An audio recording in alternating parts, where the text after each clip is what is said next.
Irmãos, estamos novamente com uma mensagem de fé e, como sempre, para fortificarmos-nos na presença do Espírito Santo. A mensagem de hoje nos lembra que a soberba vem antes da ruína, mas que Deus concede graça aos humildes. Em Provérbios, o rei Salomão nos dá uma valiosa lição acerca da soberba e do orgulho. Estes são os sentimentos que nos deixam cegos em meio ao que está evidente e ainda mascaram as nossas ações como algo indigno em nossos enganosos corações. Deixam aflorar a hipocrisia que residia em nosso interior antes de aceitarmos Cristo e nos lançam numa série de atitudes inconsistentes e desapontantes ao nosso Deus. Por isso, a ruína anda ao redor dos orgulhosos. Em Romanos, capítulo 12, versículo 16, também há um ensinamento. Tenham a mesma atitude uns para os outros, não sejam orgulhosos, mas estejam dispostos a associar-se a pessoas de posição inferior. Não sejam sábios aos próprios olhos. No Evangelho de João, Jesus disse: Vim a este mundo para julgar, para dar visão aos cegos e para fazer os que veem se tornarem cegos. Ao falar em dar visão aos cegos, Jesus se refere àquelas pessoas que são cegas e ignorantes pelo pecado, cujas mentes foram obscurecidas, mas que desejam ver o caminho da verdade e da salvação. Quanto aos que se julgam ver, os orgulhosos, autoconfiantes e desprezam a verdade, estes eram os fariseus. No entanto, o orgulho e a soberba dos fariseus e a sua oposição a Jesus confirmariam cada vez mais suas visões errôneas. Este é sempre o efeito da verdade, onde não amolece, endurece o coração, onde não se converte, afunda-se em cegueira e em condenação mais profundas. Assim também acontece conosco. A soberba é um orgulho excessivo, uma tendência a se considerar melhor do que os outros.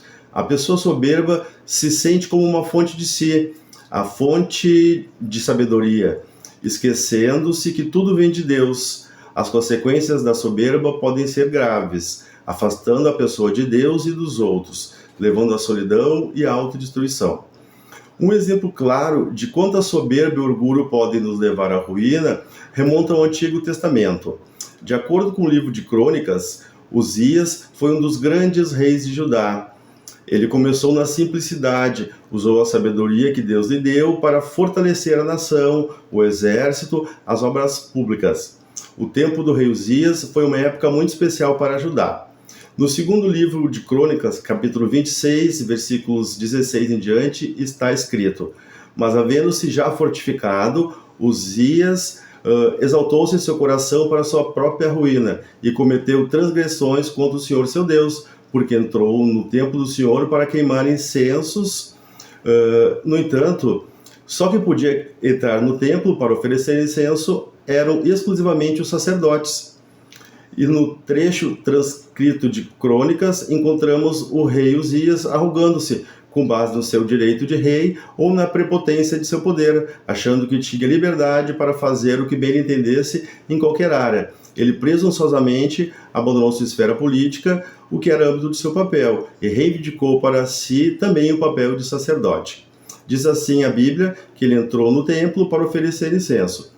Porém, o sacerdote Azarias entrou após ele, com 80 sacerdotes do Senhor, homens da maior firmeza, resistiram ao rei Uzias e lhe disseram: A ti, Uzias, não compete queimar incensos perante o Senhor, mas aos sacerdotes. Sai do santuário, porque transgrediste. Nem será isto para a tua honra, da parte do Senhor teu Deus. Então, Uzias, indigno, tinha um incensário na mão para queimar incensos. Indignando-se ele, pois, contra os sacerdotes, a lepra lhe saiu na testa, perante os sacerdotes da casa do Senhor, junto ao altar de incensos.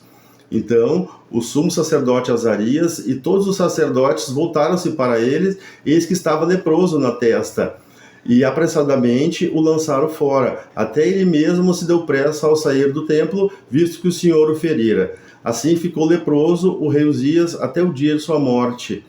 E morou por ser leproso numa casa separada, porque foi excluído da casa do Senhor. E Jotão, seu filho, tinha o seu cargo, a casa do rei, julgando o povo. Foi esta a maneira que foi ferido, por causa da sua arrogância, da sua prepotência, do seu orgulho, da sua grandeza. Foi justamente isso que aconteceu. Hoje em dia, é muito comum, quando alguém que alcança certa postura, pensar que já é Deus, começa a projetar em si que já é alguma coisa, quando na verdade não é nada. Devia reconhecer que o poder vem de Deus, o cargo exercido é proporcionado por Deus, que o dom, a unção procedem diretamente de Deus. Mas quando o homem começa a pensar que tudo isso decorre de sua capacidade, é nesse ponto que começa a perder terreno. É aí que começa a perda da visão. Ele para de ouvir a voz de Deus, porque agora o orgulho não permite mais isso, não permite mais que seja aquela pessoa humilde e simples de antigamente. O rei Uzias se encontra no coração de muitas pessoas, é o rei do eu, este rei é vaidoso, é prepotente. Quando o meu eu quer prevalecer, é aí que começa a ruína, porque o orgulho, como diz a Bíblia, ele precede a ruína, a destruição. Deixar de lado o orgulho e assumir uma atitude humilde faz parte daquilo que é bom e que é declarado por Deus. Assim profetizou Miqueias. Andar humildemente com Deus é ter uma atitude de humilde sabedoria em resposta ao Senhor. Fazer isso nos motiva e nos sustenta a viver o evangelho que nos salvou por meio de expressões de justiça, bondade, para o bem de nossos próximos e para o testemunho da igreja e para a glória de Deus. Nós desejamos a todos uma boa tarde, que a paz do Senhor Jesus reine sobre todos. Esperamos que essa mensagem tenha tocado o coração de vocês, que todos procuremos sempre viver em humildade, simplicidade, humilhados perante Deus, porque toda a glória e toda a honra pertence a Ele. Amém.